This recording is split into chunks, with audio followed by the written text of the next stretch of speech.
بسم اللہ الرحمن الرحیم۔ السلام علیکم ناظرین، کیسے ہیں آپ سب؟ ایف جی اسلامک وائس میں آپ کا خیر مقدم ہے۔ تو ناظرین، آج ہم آپ کو شیخ عبدالقادر جیلانی کی والدہ کا کردار بتائیں گے۔ ایک مرتبہ یہ واقعہ پیش آیا کہ ایک قافلے کو ڈاکوؤں نے لوٹ لیا اور اسی قافلے میں ایک بچہ تھا جس کی ماں نے چلتے وقت اس کے کپڑوں میں پیسے سی دیے تھے اور نصیحت کی کہ بیٹے تم نے ہمیشہ سچ بولنا ہے۔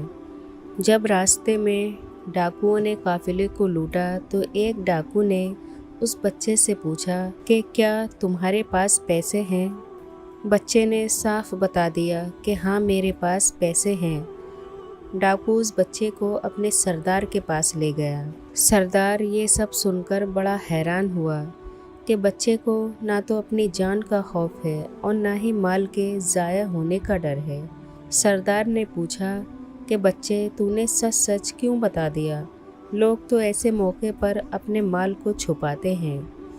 بچہ کہنے لگا کہ میری ماں نے یہ کہا تھا کہ ہمیشہ سچ بولنا۔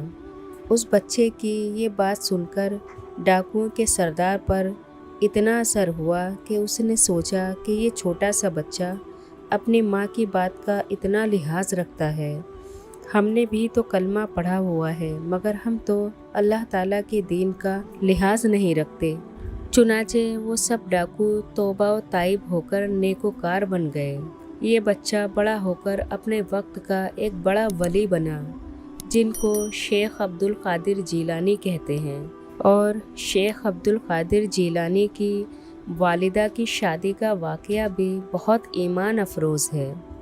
آپ کی والدہ کی شادی سید ابو صالح جنگی دوست رحمہ اللہ سے ہوئی تھی جو ایک بڑے متقی اور پرہیزگار شخص تھے۔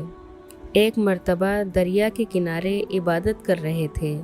کھانا کھائے ہوئے 3 دن گزر چکے تھے۔ اچانک ایک سیب دریا میں بہتا ہوا دکھائی دیا۔ بسم اللہ کہہ کر اسے پکڑ لیا اور کھا لیا۔ پھر دل میں خیال پیدا ہوا کہ معلوم نہیں اس سیب کا مالک کون ہے۔ میں نے بغیر اجازت کھا کر امانت میں خیانت کی ہے۔ یہ خیال آتے ہی اٹھ کھڑے ہوئے اور دریا کے کنارے کنارے پانی کے بہاؤ کے مخالف سمت سیب کے مالک کی تلاش میں چل پڑے۔ کافی فاصلہ طے کرنے کے بعد ان کو لبے دریا ایک وسیع باغ نظر آیا۔ اس میں سیب کا ایک تناور درخت تھا جس کی شاخوں سے پکے ہوئے سیب پانی میں گر رہے تھے۔ سید ابو صالح نے لوگوں سے اس باغ کے مالک کا پتہ دریافت کیا تو معلوم ہوا کہ اس کے مالک جیلان کے ایک رئیس سید عبداللہ ہیں۔ فوراً ان کی خدمت میں حاضر ہوئے، سارا ماجرا بیان کیا اور بلا اجازت سیب کھا لینے کے لیے معافی مانگی۔ سید عبداللہ دیکھتے ہی سمجھ گئے کہ یہ بہت نیک نوجوان ہے۔ دل میں تڑپ اٹھی کہ اس کو سایہ عاطفت میں لے لوں، اور سید عبداللہ نے فرمایا کہ 10 سال تک اس باغ کی رکھوالی کرو اور مجاہدہ نفس کرو، پھر معاف کرنے کا سوچوں گا۔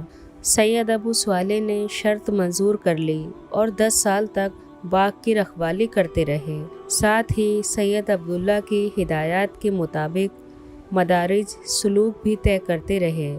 10 سال کے بعد سید عبداللہ کی خدمت میں حاضر ہوئے تو انہوں نے فرمایا کہ 2 سال اور باغ کی رکھوالی کرو۔ سید ابو صالح نے مزید 2 سال گزارے۔ 12 سال کی مدت پوری ہوئی تو سید عبداللہ نے ان کو بلایا اور کہا کہ اب تک تو اپنی آزمائش کی کسوٹی پر پورا اترا ہے، اب ایک اور خدمت باقی ہے۔ وہ یہ کہ میری ایک لڑکی ہے جو پاؤں سے لنگڑی، ہاتھوں سے لنجی، کانوں سے بہری اور آنکھوں سے اندھی ہے۔ اس بیچاری کو اپنے نکاح میں لے لو تو سیب بخش دوں گا۔ سید ابو صالح نے یہ شرط بھی منظور کر لی اور سید عبداللہ نے اپنی لخت جگر کا نکاح ان سے کر دیا۔ نکاح کے بعد سید ابو صالح پہلی مرتبہ اپنی بیوی کے پاس گئے تو یہ دیکھ کر حیران رہ گئے کہ ان کے تمام اعضاء درست ہیں اور وہ کمال درجے کے حسن ظاہری سے متصف ہیں۔ دل میں خیال آیا کہ یہ کوئی اور لڑکی ہے۔ اسی وقت باہر نکلے اور شیخ عبداللہ کی خدمت میں حاضر ہو کر واقعہ بیان کیا تو شیخ عبداللہ نے فرمایا کہ یہی میری لخت جگر ہے جو تمہاری بیوی ہے۔ اس کی جو صفات میں نے بیان کی تھیں اس کا مطلب یہ تھا کہ اس نے آج تک کوئی کام شریعت کے خلاف نہیں کیا، اس لیے لنجی ہے۔ آج تک گھر سے باہر قدم نہیں نکالا، اس لیے لنگڑی ہے۔ آج تک خلاف حق کوئی بات نہیں سنی، اس لیے بہری ہے۔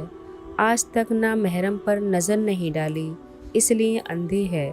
اب سید ابو صالح سمجھے کہ ان کی بیوی کن خصوصیات کی حامل ہے۔ اس طرح ان پاک باز ہستیوں کی رفاقت کا آغاز ہوا اور اسی خاتون کے بطن سے سیدنا شیخ عبد القادر جیلانی جیسے نیک ولی پیدا ہوئے۔ میرا رب تمام خواتین کو ان صفات سے نواز دے اور بے حیائی جیسے بڑے گناہ سے ہماری آنکھوں کو محفوظ کر دے اور ہمیں شرم و حیا جیسے قیمتی جوہر عطا فرمائے، آمین۔ تو آج کے لیے بس اتنا ہی، انشاءاللہ اگلی ویڈیو میں پھر حاضر خدمت ہوں گے۔ اللہ حافظ۔ چینل کو سبسکرائب کریں، ویڈیو کو لائک اور شیئر کرنا نہ بھولیں۔